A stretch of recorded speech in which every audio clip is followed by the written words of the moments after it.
আমরা জাতীয় নাগরিক পার্টি এনসিপি আমাদের সংবাদ সম্মেলনের মধ্য দিয়ে আপনাদেরকে এর আগেই অবগত করেছি যে সরকার সম্প্রতি সংবাদ সম্মেলন করে জুলাই সনদের ভারপোনা রাজনৈতিক দলগুলোর উপরে ছেড়ে দিয়েছে। আমরা মনে করি যে এটা এই সরকারের কর্তব্য, যেহেতু তারা এই সংস্কারের ম্যান্ডেট নিয়ে ক্ষমতায় এসেছেন, তাদেরকে এই সংস্কার সম্পন্ন করতে হবে। তথাপিও জাতীয় নাগরিক পার্টি সবসময় আলোচনার পক্ষপাতী। আমরা জুলাই সনদে স্বাক্ষর না করলেও পরবর্তীতে ঐক্যমত্য কমিশনের সাথে আলোচনা করেছি এবং আরো যে রাজনৈতিক দলগুলো আছে বাংলাদেশে যারা ফ্যাসিবাদ বিরোধী আন্দোলনে এবং সংগ্রামে ভূমিকা রেখেছেন তাদের সকলের সাথে মিলে এই সংকট যাতে আমরা দূরীভূত করতে পারি সেই রকম একটা মানসিকতার জায়গা থেকে গণতন্ত্র মঞ্চ, এই পার্টি, গণ অধিকার পরিষদ এবং আমরা এনসিপি আমরা সকলে একত্রিত আজকে বসেছি।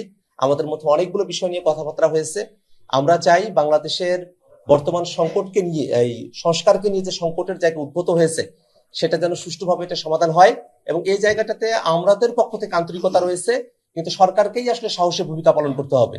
সরকার যদি সংস্কারের ব্যাপারে সাহসী ভূমিকা পালন করতে ব্যর্থ হয় তাহলে এই সংস্কারকে সম্পূর্ণ করা সম্ভবপর হবে না এবং সরকারও তাদের ম্যান্ডেট থেকে চ্যুত হয়ে পড়বেন।